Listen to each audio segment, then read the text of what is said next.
把这个128天结束，然后就进到下一个下一个阶段128天是非常非常关键的一段128天说到什么呢？就是我们要经历上行的享受这个你就必须要活在一个神圣的法则里面也就是神圣的这个工作的律里面这个律不是别的，就是死而复活，对不对？所以刚刚我们唱这个诗歌，就是说到不死就不生。这个不死就不生就完全不是一个天然的法则里面所有的事，对不对？这个天然的法则里面都是人在那个求生，对不对？挣扎求存。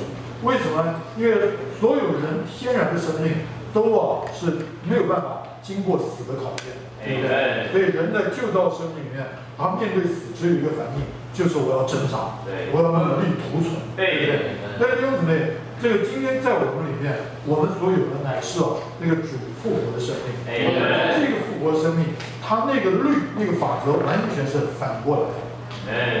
这个复活生命，它反而是若是没有死在那里来这个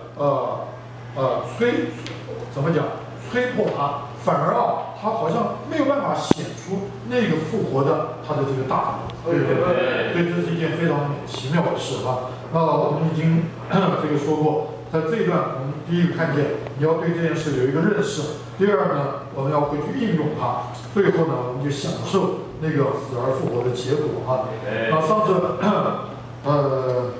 我们还是把这些经节读一下，好吧？这样就我们可以很快的回忆这些信息所说的所以总共有6节圣经，我们弟兄姊妹轮流读一下。第1节，弟兄们，凡敬畏耶和华、遵行他道路的人，便为有福。姊妹，你要亲自亲手劳碌得来的，你要蒙福，并且顺利。好，有弟兄，你妻子在你的内室，好像多结果子的葡萄树，你儿女围绕你的桌子，好像橄榄栽子。好，姊妹，敬畏耶和华的人，必要这样蒙福。弟兄，愿耶和华从西安赐福给你，愿你一生的日子看见耶路撒冷的美福。好，这个姊妹，愿你看见儿女的儿女，愿平安归于以色列。好，那这个我们上次是着重说到这个第3节，那个说到你的妻子在你的内室，好像多结果子的葡萄树，你的儿女围绕你的桌子，好像橄榄栽子，对不对？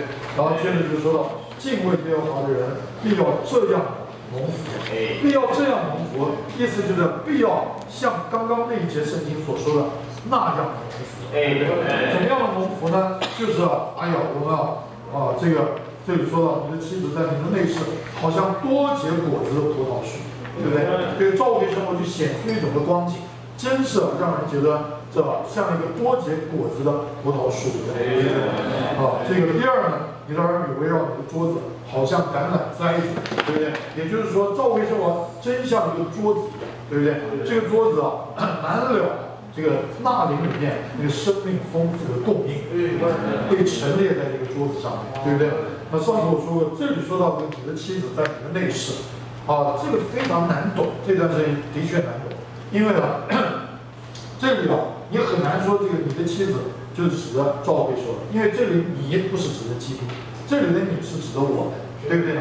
那这里这个我们的妻子这怎么解释就很难了，对不对？所以我试着从罗马书第7章也说到，这个我们这个人原来是受造的人，对不对？我们这个人本来就应该站在妻子的地位，对不对？宇宙中独一的丈夫就是基督，但是呢，因着人堕落，人就推翻了他做妻子的地位这个推翻了这个基督做丈夫的地位，他就自己起来做自己的丈夫。清不清楚？那这边他说了，你的妻子就是指的我们这个受造的人。现在呢，我们回归到我们该站在的那个妻子的地位。弟兄姊妹，这不是在你讲没有用。我们都回归了，我们都降服了，我们都现在回到我做妻子的地位。那弟兄姊妹，那我就要先问问你有多少的时间，多少的日子是一个活在内室的光景的里面，对不对呢？若是你仍然在那里到处的奔跑，都是你自己的自作主张，对不对？无论在你的生活的拣选打算上，或者在你的侍奉的这个工作上，对不对？这个都是我要这样做，我要那样做，我决定这样做，我想要这样做。那弟兄姊妹，无论你怎么说，对不起，你仍然不是一个妻子，对不对？这个，那我就要问了，你到底有多少的时间是一个活在内室的人，对不对？这个内室，这个你如果用这个雅歌这卷书这个不知道有没有机会，我们将来讲雅歌你就知道，所谓的内室就是指的你人的灵说，对不对？这个你看这个雅歌这个书阿密，他被主一复兴起来之后，他说我要快跑跟随你。这个我们一想，我要快跑跟随主，我们这个一说到这个跑这个字，青年人领会都是哇，那我就要在外面，我怎么竭力的往前奔跑？哇，这很特别他在那里说我要快跑跟随你之后，马上接着说，哎呀，我被主带到王的内室里去，这个很特别。换句话就是弟兄姊妹，在主来看，你这个人生那个属灵的路的奔跑，是一个往里面、往内在的奔跑。懂不懂？这个我们很容易对外面看得见的东西有感觉，对不对？我现在开始快跑跟随主，所以我怎么办？我就开始赶快照刘墉所说的，每一餐饭是读几章圣经，我都3章，对不对？我一天睡前在家里我就一天读10章，这是我的快跑。因为这个很好，但是呢，这些都很外面。那我的快跑，我们就要响应现在俄人，对不对吗？哎呀，拼命要传福音，这些都没有不好。但弟兄姊妹，仅仅是这些，我跟你讲，那我用一句你们年轻人，我就说话强一点，不在乎那如果你的领会跑是这样的跑，那即或你说你是一个妻子，我能不能用一句不好听的话说？我就说你是一个野妻子，懂不懂野哎呀，这个懂了，你这个人完全这个是一个非常野的人，是一个不在这个基督做约束底下。所以这就讲说，这个照着雅歌那里说，这个王带我进了他的内室。这句话是接着那句话，他说，王姐，你若来吸引，我们就快跑的跟随你。他这句话完了以后，立刻很特别一句话，王带我进了他的内室，懂了？你被主吸引了，你就起来成为一个快跑，你愿意起来快跑。不再浪费你的人生，不再浪费你的光阴，这样一个人，当你有这样一个快跑的心情、心智起来的时候，弟兄姊妹，这个心智立刻被王，就是基督做你的王，他是你的丈夫。这样一个心智，这样一个意愿，这样一个渴望，立刻被你的王来掌握，对不对呢？这个王就在你的身上来掌握你快跑的方向。往哪里跑呢？不是外面。往哪里跑呢？他说：“王带我进了他的内室，对不对？在我们这个人，这个全人我们有一部分是王的内室，就是你的内，对不对？每一天但愿我呢，纵然不是全职，是一个在职，能不能求主也分别我，好不好？这个诚心时间我实在说，所谓电话诚心10分钟我很坦诚的告诉你，很难零负心的，诚实的告诉你，当然比朋友好。”但我必须诚实的告诉你，这个我何必在这里说这个打麻醉药，说好听的话呢？这个很难真正的零负心，除非你非常的老练。但是我也很难相信你已经老练到这个地步，对不对呢？所以弟兄们，这个无论如何呢，感谢主你还有10分钟电话诚心那这个总比没有好。但是呢，你能不能每一天总还花一些时间，对不对呢？这个好好的来进到你的内室。对不对呢？来与你的王有一种好的接触，这是你在那里有一个正确做妻子的操练所以这里讲说，你的妻子在你的内室，你的内室就是你的灵，对不对？你若是这样一个来就跟随主的人，你就会经历那个真正最高的这个所说的死而复活的法则，对不对？对不对？这是死而复活的法则。你一进到你的里面，我跟你讲，许多时候主就在那样一个交通的时候来对付你，对不对？你这样做是出于我的吗？你这样的打算是出于我的吗？你这样的意愿是出于我的吗？你这样的甚至你这样的热心，有多少是出于你的？对不对呢？你懂吗？这就是叫我们经历这个死，经过死而再出来，那就是复活。对不对？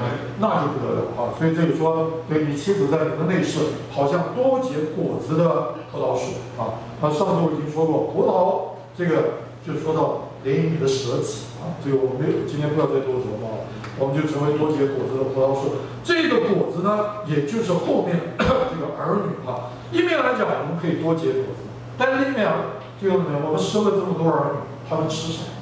他们喝什么？他们继续靠什么来长大呢？对不对？这个我们必须仍然是一个活在内室里的人，对不对？这样的活在内室，结果呢就叫这个说你的儿女就围绕你的桌子。弟兄姊妹，我们到底有没有操练这个去喂养一个人，或者去牧养一个新人，对不对？陪他有点的家具喂养，连你的诚心可能都也很好啊，对不对？我打电话给一新人，对不对？10分钟、15分钟。那最简单的就是反正就是陈医生也拿出来做培训课。那这个我告诉你，这个桌子上，那就是非常悲哀的，没有丰足的粮食，对不对？这个但是呢，你要为着你所生的儿女，为着你所照顾的儿女，你要成为一个在内室的人，要为他们寻求，要为他们仰望，对不对？要为他们祷告，然后让主在你的里面把他们所需要的东西摆在你的灵中，效力，对不对？它可能是一本书报，它也可能是一段的圣经，对不对呢？它也可能是一首的诗歌。算了，没有时间去讲这个我的一些经历了，这个没时间就多。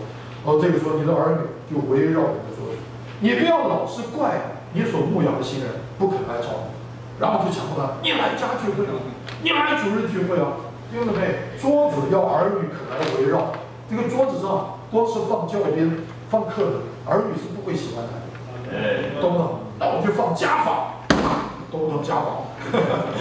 现在这个自由时代都不懂什么叫家法，家法就是戒尺，懂不懂？古代这个家庭那都是父亲很威严的，对吧？等到父亲说拿家法来，哇，那就是妈妈哭着要来替儿女向父亲求情啊！哎呀，老爷啊，不要不要这么凶啊！干什么？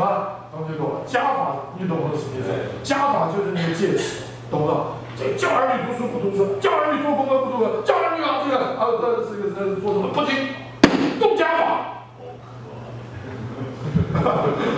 我们现在当然不会到这个地步，但是弟兄姊妹，许多时候我们请人来聚会，他不来聚会。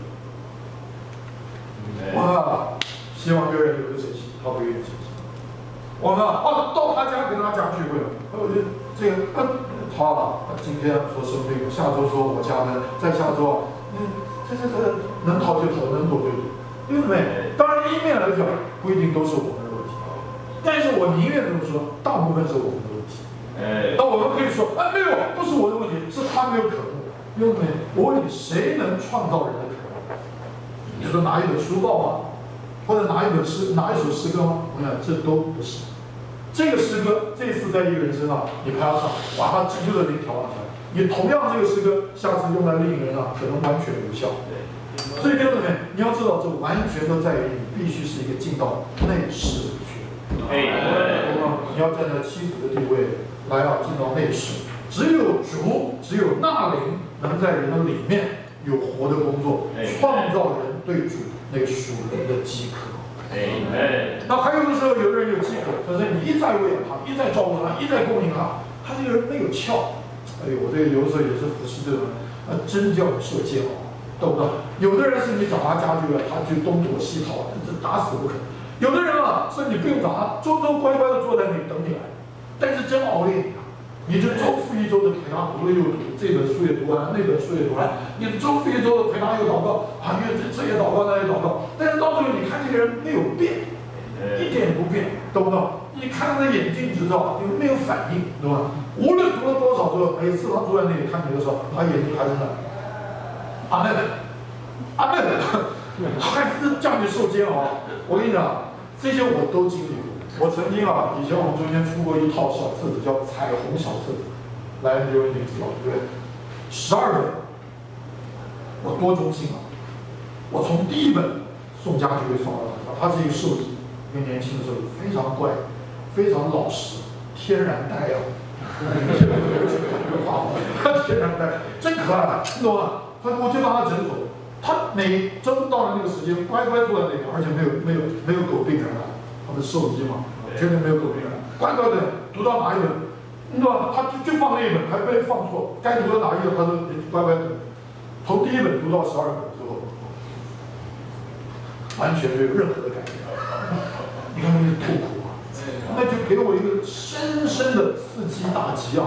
跟你主啊，我可以在这个中心给你们做一件事，但是若是没有你的怜悯，若是没有你圣灵的工作，所有这一切都白费，都白费，对不对？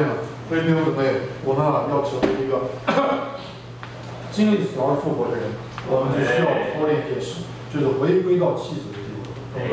什么叫回归到妻子的地位？我还要再说，那就是看你是不是一个一再愿意回到内室里的人。好，借着这样的操练，你成为一个多结果子的葡萄树，也成为一个你的儿女非常乐意来围绕着你的桌子的人，对不对？为什么？因为陈列在你桌子上呢，不是教科书，不是加法，对不对？你们有没有听懂我在讲什么加法？不是加减乘除的加法。我现在忽然有点，或者你们都没反应，是不是听来不是加减乘除的加法？这个家庭的家，法律的法，懂不懂？加法就是那根尺啊，简单说。儿女不听话，等到父母老爸说加法拿来，那就是屁股插头，然后啪打下去，这叫动加法。好，那弟兄们，这个完全在于你桌子上摆的事。若是我们的桌子上，当然这个桌子不是说真的一个桌子，就是指的每一次你跟他见面，每一次你跟他聚集的时候，你能摆什么出来，对不对？你能摆最好的，你用亲自写的生命课程，好不好？我跟你讲，也可以叫他索然无味。因为你不是一个在内室里，清不清楚？好，我们若是一个在内室里的人，我所要给他的都是我消化的，我所要供应给他的都是我在主面前祷告过、寻求过、仰望过，也是我在他身上一点点寻求过。那你摆在桌子上的东西，就叫儿女乐意愿意来围绕着你的身边，对不对？好，这就是说，你儿女围绕着你的桌子，好像橄榄栽子。你注意一下，这里橄榄在圣经中特别强调，就是指的产生钠离，就是油的地方，对不对？也就是说，什么能叫你的儿女这么乐意受吸引，来围绕着你的桌子，等候你的供应呢？不是这一本书，不是那一本书，不是这一篇信息，那一篇信息，都不是，乃是或者是这本书，或者是那一篇信息，但是其中总是满了钠离活的永流啊！听清楚？好，这些都在于我们是一个活在内室里的人。然后第4节就说，敬畏耶和华的人必要这样蒙福啊！弟兄姊妹，如果你是一个多结果子，而不只是所谓的人数，你看你是不是多蒙福啊？还有第二，你所结的果子，就像你的儿女，他真乐意来亲近，他真乐意来围绕你，不是因为跟你在一起就有爱宴吃了。对不对？不是因为跟你在一起就有很多外面的这个关心顾惜好处，弟兄姊妹，这些都很外面。等到有一天他不需要的时候，他就会掉头就走，对不对？乃是因为他跟你在一起，因为你的身上满了那灵生命的供应。我讲到这些，我都在考虑要不要讲这些经历。不讲经历真的是太抽象，讲经历就会花时间。我母亲现在跟我住在一起，96岁，她现在身体真的是比以前衰很多。这个，但是我要告诉你，多少年轻人喜欢围绕他，多少年轻人，那我是最蒙福啊！我做梦没有想到，那么在我母亲最晚年的时候，我能够蒙这个福，竟然能够跟她住在一起。因为我母亲她不愿意麻烦而已，对吧？她所以以前自己住在一个很好的一个这个所谓银发族的一个照顾中心，那也是非常好，照顾得非常好，她不愿意麻烦。但是结果他住在那里的时候，那个晚上，懂不懂？他不大容易出，每天晚上出门去聚会，年纪非常大。但是常常这个晚上，这个年轻的像我们这种中壮的，出得就或者酒呢就到他家去。你知道吗？他都90多岁，他周1到周4几乎天天晚上家聚会，不是到新人家，他不能再去，都是新人送到他家。你信不信？这么一个年长的老姊妹，懂吗？这个就是人家渴望，好不好？你说他有什么本领？他有什么技巧？他有什么口才？当然不可能有。我母亲从来没有受过所谓的什么正式训练，懂吗？但是我也能见证，他实在是一个活在内饰。我多次在不同的场合在这里应该说过，从我对他有印象记忆以来，他生我大概是40多岁，那我如果对他有印象，那大概就50多岁了，就是至少我10岁，我小1、2岁是不会对他有印象。我跟你讲，数十年努力，几乎没有什么例外。那时候他还在上班，给你教书。到今天，每天早上我们北部的那个常常，尤其冬天天亮得很晚。我的印象就是天还黑，他的灯房间的灯已经亮。所以他那个图画常常让我想起箴言嘛，就讲那个才德的妇人，她的灯终夜不灭。真是这个是一个敬畏主的、爱主的。一大早他就开始祷告、读经、亲近主。然后呢，他这个在他住的地方，牧羊人、照顾人，从这个淡江大学的学生啊，真理大学的学生。这个到在职的，到各种年龄层，哇！我觉得真有本事，他怎么老少咸宜啊？懂吗？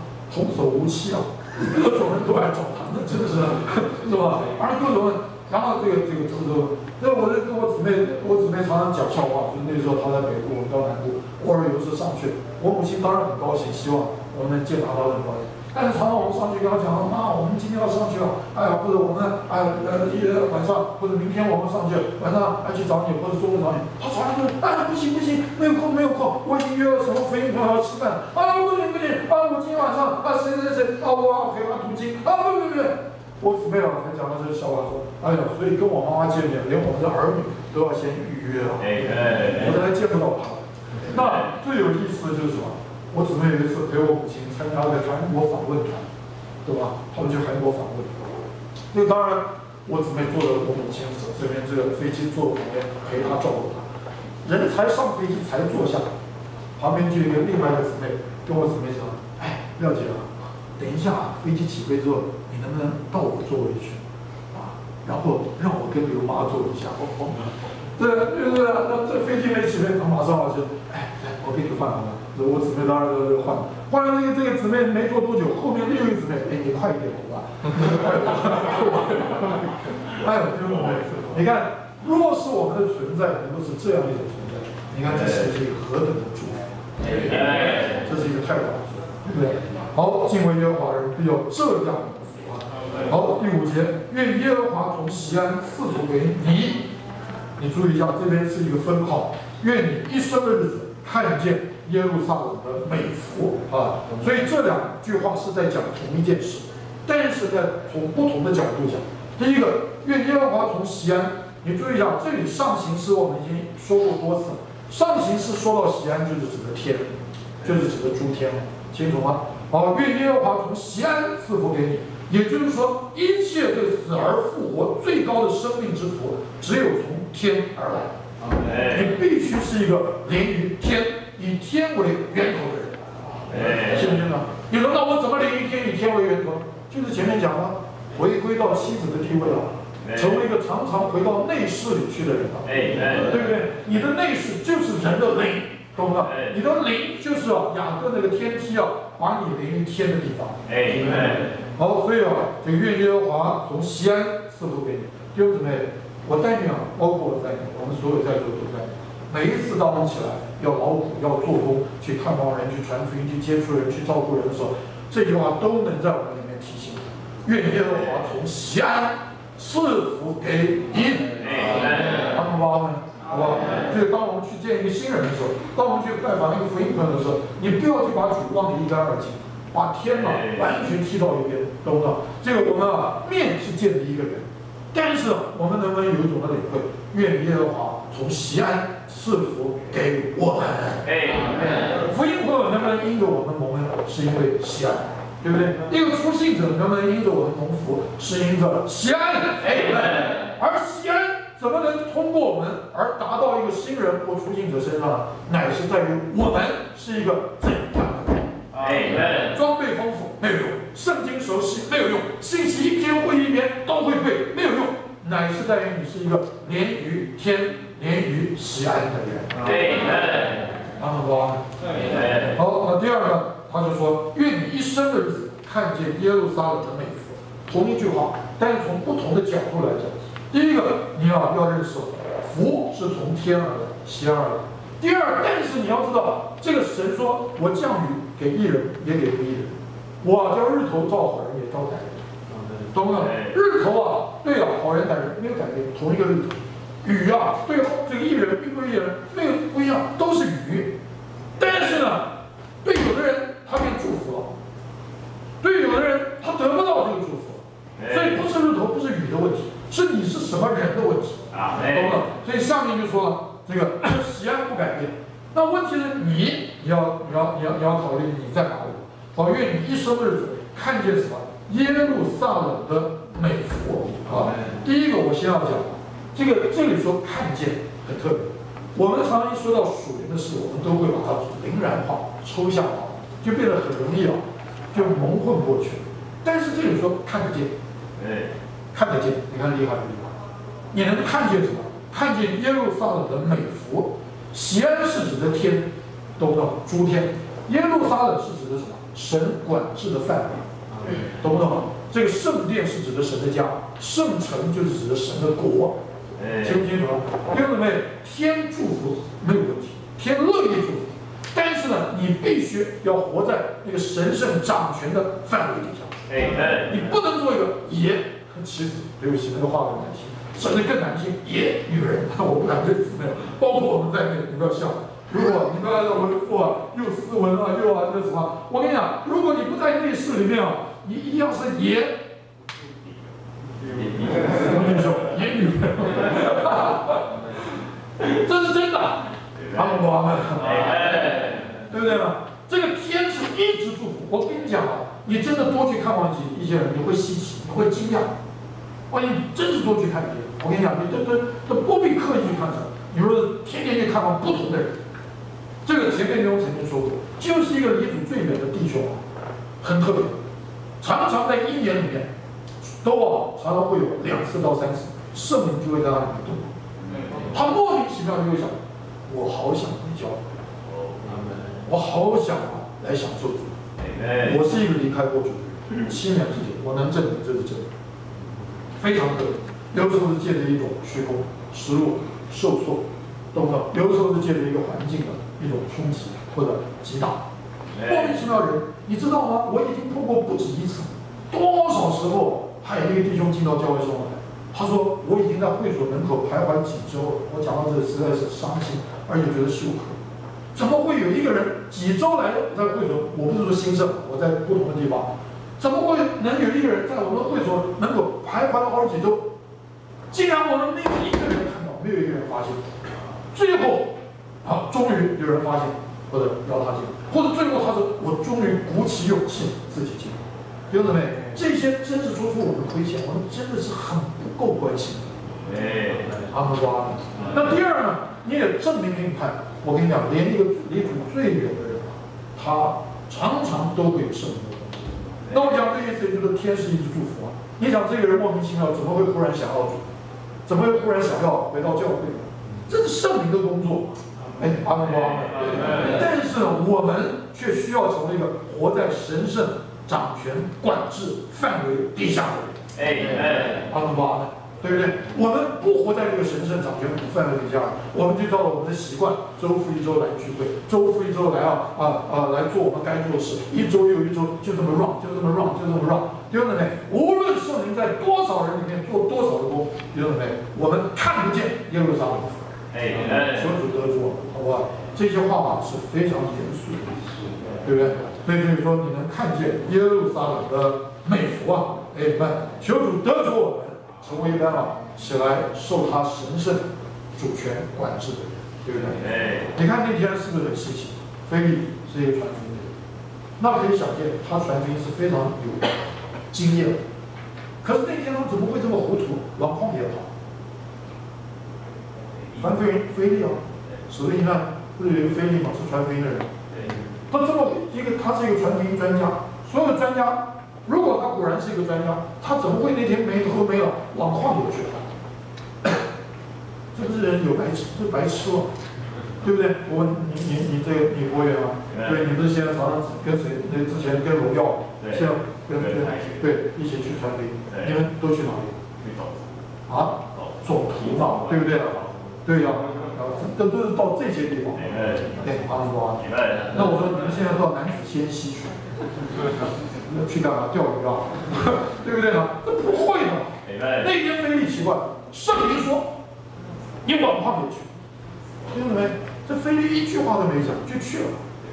然后再追着根本是一个外邦人，骑着一个马车就追上去，追这里你看见一个人。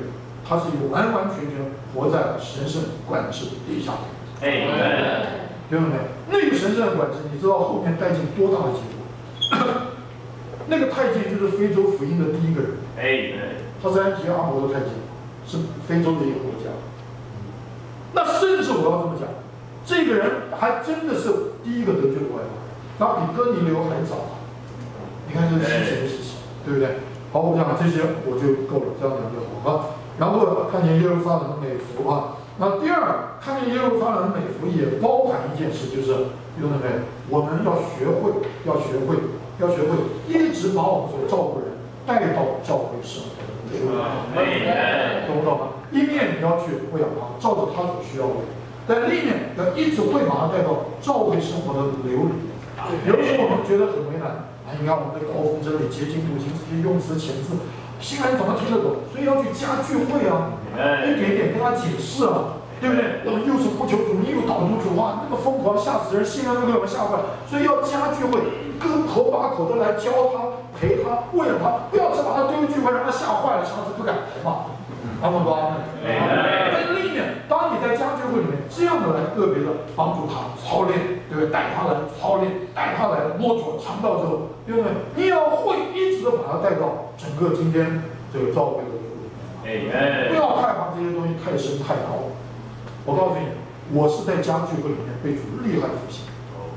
谁陪我家聚会？我的母亲跟我大哥，根本不是刻意的家聚会，是吃饭，无意之间，我那时候根本不要去。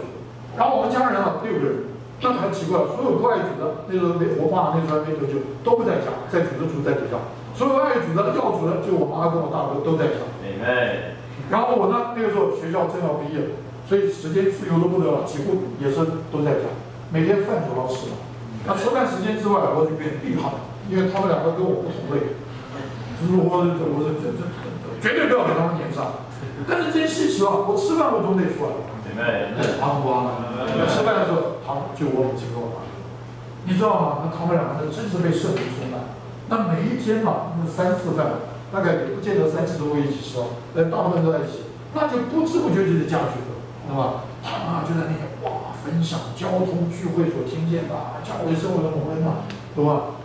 你要知道，我相信他们为我祷告非常久，我母亲为我祷告7年之久，所以圣灵也做。那一段日子，我里面是觉得虚空，对人生，对我的目标。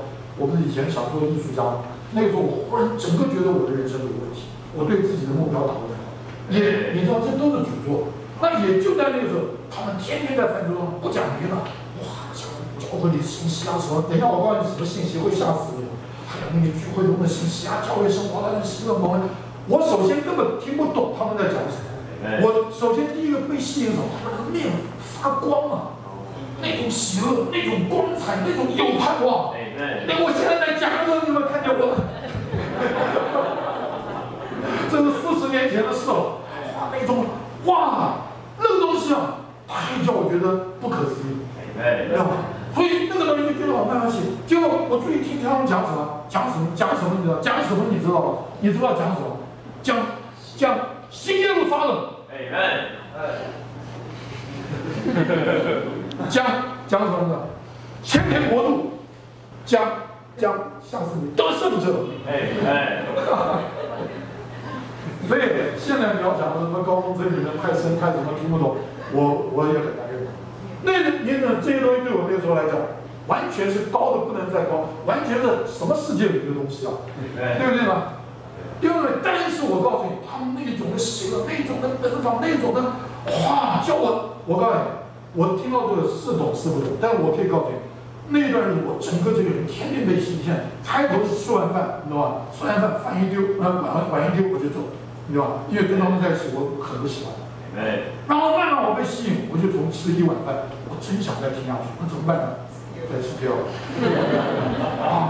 再少一点，但是我不能露出来，因为露出来我们就输了嘛，很丢脸。再吃掉，他们大概发现，讲一点吃的，哇！其实我相信他们大概老早看见，而且一直为我。然后这2碗饭也没吃完怎么办呢？不能再吃了，我就洗碗。哇，继续听着。我跟你讲，听到这我整个这个人就翻过来了。我可以告诉你，我看见新闻发生。那一段日子，我眼睛一闭上，那当然我可以告诉你，我那个时候对新闻发生会设很物质，就是一个荣耀的巨庞大的城，在无尽的勇士里面。那的确是一个活的意象。我可以告诉你，我眼睛一闭上，那个景象就出来了。我说不得了。我从来做基督徒，从小儿童来一路长，我不知道原来神在我们身上有一个这么荣耀的一个将来盼望。那第二个，再来就是得胜千年国度，这是很严肃的东西，懂吗？那我没有时间多讲，那这些东西都叫我里面震撼。这是家聚会啊，我们连一篇信息都没有读过，连一首诗歌也没唱过，从来没有一本书，也没有一张影印单张，我们是在吃饭。左吃右吃，短几个月之内，大概不到3个月之内，我整个这个人被主啊彻底翻覆大复兴啊！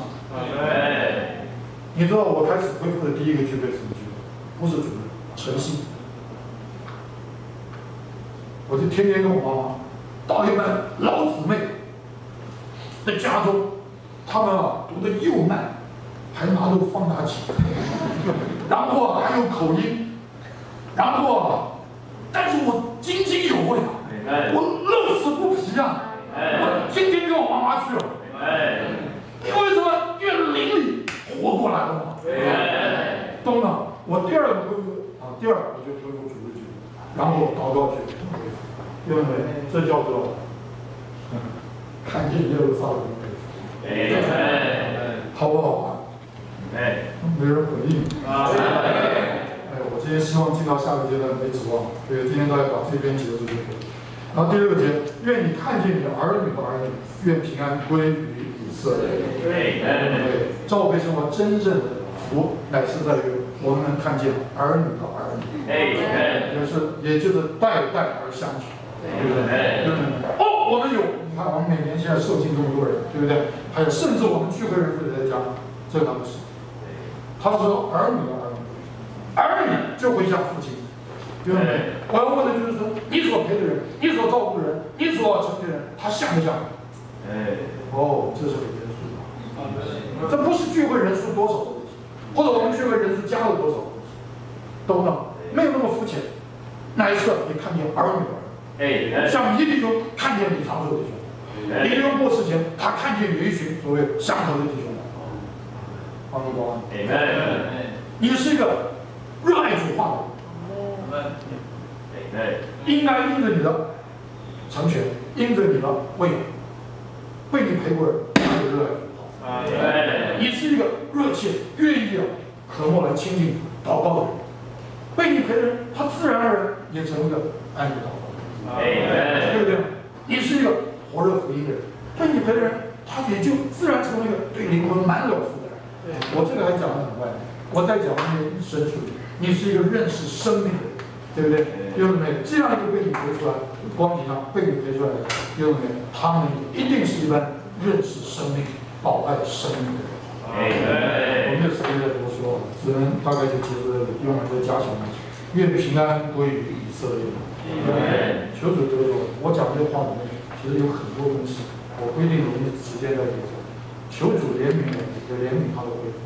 今天以你们这个年龄，就不知道是主的恢复在我们中间第几代，大家都算第7代、第8代，会不会到了第9代、第10代，慢慢？我跟你讲，我有的时候说，你弟兄若是今天复活，他对我们会不会觉得好陌生？懂不懂我意思？是你都是在地方教会觉得，我觉得你的味道，我觉得好陌生。你的生活方式我觉得好陌生，你整个这个人的情境让我觉得非常陌生，哦，那就非常可怕，对不对？求主怜悯，叫我们呢，真是在这里蒙着耶路撒冷的福。啊，这个一代传一代，一代传一代，对不对？儿女生儿女，儿女生儿女，主的恢复那个美丽的荣耀的属灵的家风，能够一直延续下去。